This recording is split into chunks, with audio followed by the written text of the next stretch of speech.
Hello friends, ધમુસ kitchen and vlog પર તમારું સ્વાગત છે। આજે બનાવીશું દૂધીમાંથી એકદમ યુનિક, અલગ અને અનોખી રેસિપી। જ્યારે પણ દૂધીનું નામ પડે ઘરમાં કોઈ દૂધી ખાવા તૈયાર હોતું નથી, પણ આજે જે રીતથી હું દૂધીની રેસિપી બનાવી રહી છું 100% એ રીતથી જો બનાવશો એટલી ટેસ્ટી અને ગજબની બને છે કે જે લોકો દૂધી નહીં ખાતા હોય ને એ પણ માંગી માંગીને ખાશે। તો ચાલો રેસિપી બનાવવાની શરૂઆત કરીએ। આજની ટેસ્ટી રેસિપી બનાવવા માટે સૌથી પહેલાં મેં અહીંયા 250 ગ્રામ જેટલી દૂધી લીધી છે અને આ દૂધી એકદમ કૂણી હોય એવી પસંદ કરવાની છે। જુઓ, આ રીતે છાલ ઉપરથી જ ખ્યાલ આવી જશે। સહેજ અમથો નખ મારવાથી પણ છાલ આરામથી નીકળી જાય છે। તો એવી સરસ કૂણી દૂધી આપણે લઈશું અને ત્યાર પછી આ રીતે કાંટીની મદદથી દૂધી ઉપર આપણે હોલ કરી લેવાના છે। દૂધીની બધી સાઈડ આપણે આ રીતે હોલ કરી લેવાના છે। હવે થોડું ઘી લઈશું અને એ ઘીને આપણે દૂધી ઉપર એકદમ સરસ રીતે ગ્રીસ કરી લેવાનું છે। આ રીતે બધી સાઈડ આપણે એકદમ સરસ રીતે ઘીથી ગ્રીસ કરી લઈએ। જેવી રીતે ઓળો શેકતી વખતે આપણે તેલથી ગ્રીસ કરીએ છીએ એ રીતે દૂધીને આપણે અહીંયા ઘીથી ગ્રીસ કરવાની છે। ત્યાર પછી ગેસ ઓન કરીશું અને તૈયાર કરેલી દૂધીને આપણે ગેસ પર મૂકીશું। ગેસની ફ્લેમને આપણે અહીંયા મીડિયમ રાખવાની છે અને ખૂબ સરસ રીતે ગેસ ઉપર આ રીતે દૂધીને શેકી લેવાની છે। અહીંયા આપણે જે એના ઉપર સરસ મજાનું ઘી લગાવ્યું છે એ થોડું મેલ્ટ થતાં ધીરે ધીરે દૂધીમાં અંદર સુધી પહોંચી જશે અને એનો જે સ્મોકી ટેસ્ટ છે એ રેસિપીમાં ખૂબ જ સરસ લાગે છે। અને અહીંયા દૂધી શેકાતા પણ બિલકુલ વાર લાગતી નથી। દૂધી એકદમ સોફ્ટ ને કૂણી હોવાથી ખૂબ ઝડપથી શેકાઈ જશે। આ રીતે આપણે દૂધીને એકદમ સરસ રીતે બધી જ બાજુ ફેરવી અને શેકી લેવાની છે જેથી ક્યાંય પણ કાચી ન રહી જાય। તો મોટે ભાગે જ્યારે પણ આપણે દૂધીનું શાક બનાવીએ ત્યારે એની ઉપરની છાલ કાઢીને બનાવતા હોઈએ છીએ, પણ આજે આપણે જે રેસિપી બનાવીશું એ દૂધીને શેકીને એની છાલ કાઢ્યા વગર એકદમ સરસ રીતે ટેસ્ટી એવું બનશે। હવે જુઓ, અહીંયા દૂધી એકદમ સરસ પરફેક્ટ રીતે શેકાઈ ગઈ છે અને બધી સાઈડ આપણે એકદમ સરસ રીતે શેકી પણ લીધી છે। તો અહીંયા દૂધીને આપણે ચેક કરી લઈશું। જુઓ, સરસ રીતે શેકાઈ ગઈ છે, એકદમ સરસ કૂણી માખણ જેવી થઈ ગઈ છે। આ રીતે ચેક કર્યા પછી જો એમ લાગે કે દૂધી સરસ રીતે શેકાઈ ગઈ છે ત્યારે ગેસની ફ્લેમને બંધ કરીશું અને દૂધીને હાથ લગાવી શકીએ એટલી ઠંડી થાય ત્યાં સુધી ઠરવા દેશું। હવે જુઓ, અહીંયા દૂધી સરસ રીતે ઠરી ગઈ છે।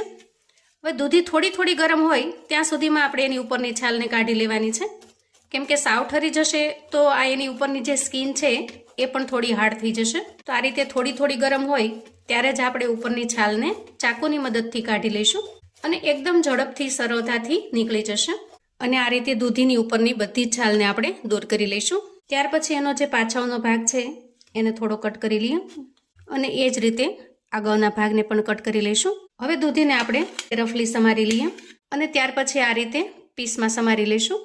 દૂધી બફાઈ અને એકદમ સોફ્ટ થઈ ગઈ છે। અહીંયા આપણે દૂધીને સમારી લીધી છે। ત્યાર પછી આપણે ગેસ ઓન કરીશું અને ગેસ ઉપર એક કડાઈ મૂકીશું અને કડાઈ થોડી ગરમ થાય એટલે 2 ચમચા જેટલું તેલ લઈએ। હવે તેલ થોડું ગરમ થાય એટલે આપણે તેલની અંદર 1 ચમચી જેટલું જીરું લઈશું। તો અહીંયા આજે આપણે જે બનાવીશું એ દૂધીનું એકદમ ટેસ્ટી અને નવી રીતે શાક બનાવીશું અને આ શાકની અંદર જીરાનો ટેસ્ટ ખૂબ જ મસ્ત લાગે છે। ત્યાર પછી થોડી લસણની કળીઓ ઉમેરી દઈએ। તો 8 થી 10 લસણની કળીને મેં આ રીતે ઝીણી ચોપ કરી લીધી છે અને થોડી અમથી ચપટી જેટલી હિંગ ઉમેરીશું। હવે જુઓ, અહીંયા લસણની કળીઓ એકદમ સરસ બ્રાઉન કલરની થઈ ગઈ છે અને ખૂબ સરસ રીતે શેકાઈ ગઈ છે, સાથે સાથે જીરું પણ સરસ રીતે શેકાઈ ગયું છે। એ સમયે એક મીડિયમ સાઇઝની ડુંગળીને મેં એકદમ ઝીણી સમારી લીધી છે, એને ઉમેરી દઈએ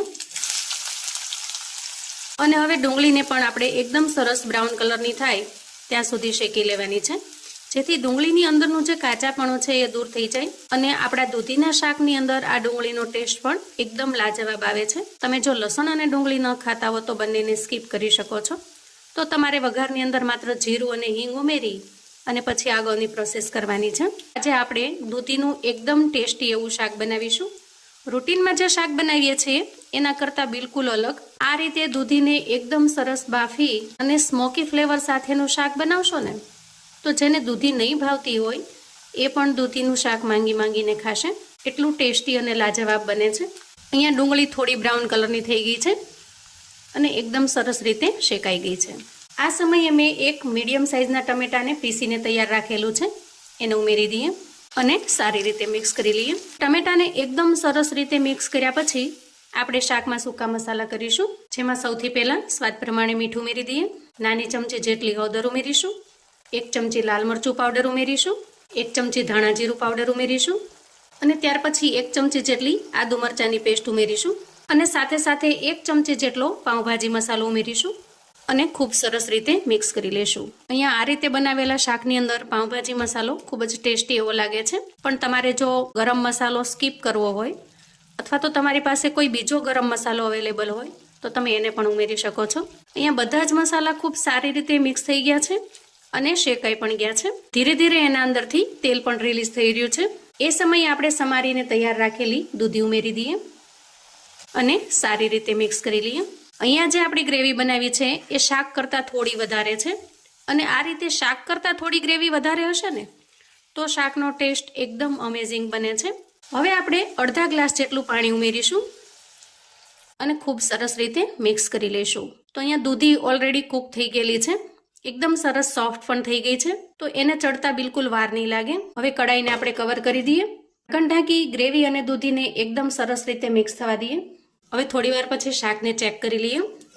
વાહ, જુઓ એકદમ ટેસ્ટી એવું શાક બનીને તૈયાર છે.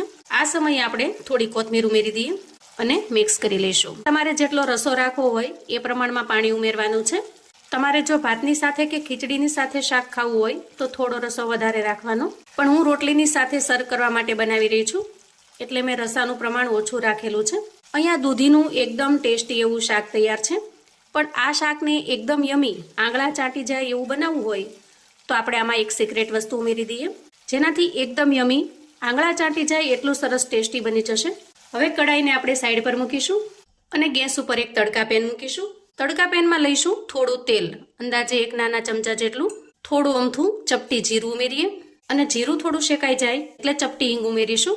હવે ગેસની ફ્લેમને આપણે બંધ કરી દેવાની છે. ત્યાર પછી ઉમેરીશું 1 ચમચી જેટલી લસણની ચટણી અને થોડું લાલ મરચું પાવડર. હવે આ બંને વસ્તુને આપણે એકદમ સરસ રીતે મિક્સ કરી લઈએ. ગેસની ફ્લેમને આપણે એટલે જ બંધ કરેલી છે કે જો ગેસની ફ્લેમ હાઈ હોય, તેલ વધારે પડતું ગરમ થઈ જાય તો મરચું બળી જાય છે. જુઓ આ રીતે આપણે એકદમ સરસ તડકો એટલે કે વઘાર બનાવીને તૈયાર કર્યો છે અને તૈયાર કરેલો વઘાર શાક ઉપર સ્પ્રેડ કરીશું અને આ રીતે વઘાર એડ કર્યા પછી અંદાજે 2 થી 3 મિનિટ સુધી ઢાંકીને મૂકી દઈએ, જેથી વઘારની જે કાંઈ સરસ સ્મેલ છે એ શાકની અંદર ઉતરી જશે અને એકદમ ટેસ્ટી એવું શાક બનીને તૈયાર થશે. વાહ, જુઓ રસોડાની અંદર પણ એકદમ સરસ સુગંધ આવી રહી છે અને આ શાકની સુગંધ લીધા પછી શાક ખાવાની કોઈ ના નહીં પાડે એ 100% ગેરંટી છે.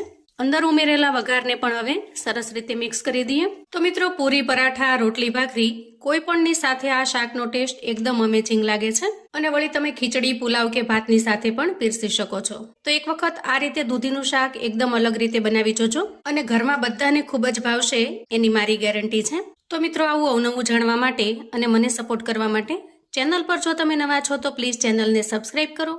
વિડીયો ગમે તો લાઈક અને શેર કરો. તમારા સગા સંબંધી મિત્રોને પણ આપણી આજની એકદમ ટેસ્ટી રીતે બનાવેલા દૂધીના શાકની રેસિપી ચોક્કસથી મોકલી આપજો, જેથી એ લોકો પણ બનાવીને તૈયાર કરી શકે, એન્જોય કરી શકે અને એના પરિવારને પીરસી શકે.